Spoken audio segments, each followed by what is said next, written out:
Hi, I'm Kathy. I'm a GP-ACF here in Oxford, and I just wanted to talk about a study I'm working on at the moment in the stroke prevention unit with Peter Rothwell on changes in stroke incidence at younger ages. And first of all, I wanted to sort of define what young people are, because my definition changes every year with my birthday. But basically, there is no definition of young stroke. In some papers it's under 45, in some papers it's under 55, so we've been inclusive of both in this review. So you may have seen the headline news a couple of months ago. So this, it's important to know that this wasn't from a published study, it was a press release from the Stroke Association, and they had compared HES data from the year 2000 and the year 2014 and found an increased number of strokes in middle age. And we all know problems with HES data, and especially comparing over time. So especially in stroke, when there's been the Act Fast campaign, it's difficult to know whether this reflects a true change in incidence. And this is something, however, this sort of trend has been picked up by a couple of good quality population-based studies, and that's, we were already working on this review at that time. So preliminary results of our study, we've searched from 1970 to sort of present time, looking for any study that has reported incidents at 2 or more time periods. And is that counting forwards or backwards? All right. Well, you're halfway anyway. Okay, have a little break now.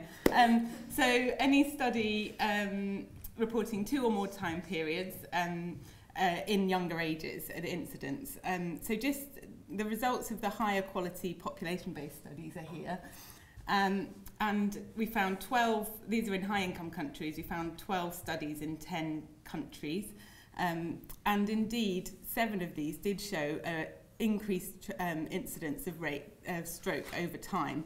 And of course, we all know that in older ages, there's been a fantastic reduction in stroke incidence, so about 40% reduction over the last 20 years. So this is quite an interesting finding.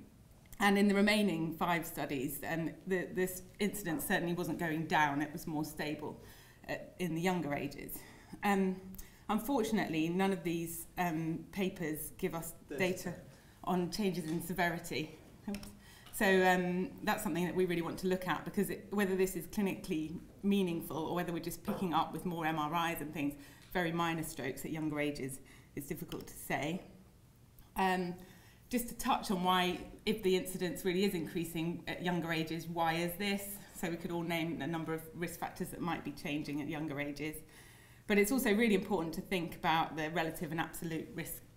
Is it time to stop? Okay. And I'll leave it there.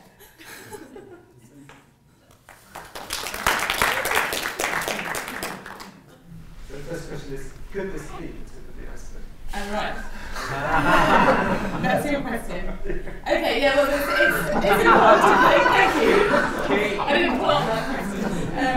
So if the current cohort of young people is a higher risk of stroke than that of 20 years ago, then as these people age, are they going to carry this risk with them? And are we going to see a reversal of the trend that has come down? We're going to start seeing that risk go upwards. It could be.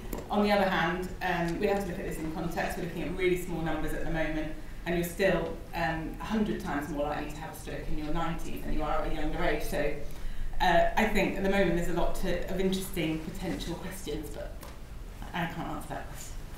Suzanne? Do you have any data on the severity of the strokes, thinking about the potential of diagnosis of Absolutely. minor strokes? Yeah. That, unfortunately, none of the published papers look at that, and that's what we're looking at next, both in the study that is done here in Oxfordshire, and we're going to collaborate with some of the other good quality population-based studies. That's our plan. Good question. Final quick question, John? John McLeod, Bristol. Have you any evidence of what type of stroke this increase that there might be? No, in terms of hemorrhagic ischemia? Again, that's something that we are looking at in our analysis, and possibly lacuna strokes is one, but yeah, that's something we're looking at basically. It's a good question, and we're hoping to answer it. Okay, time's up. Thank you.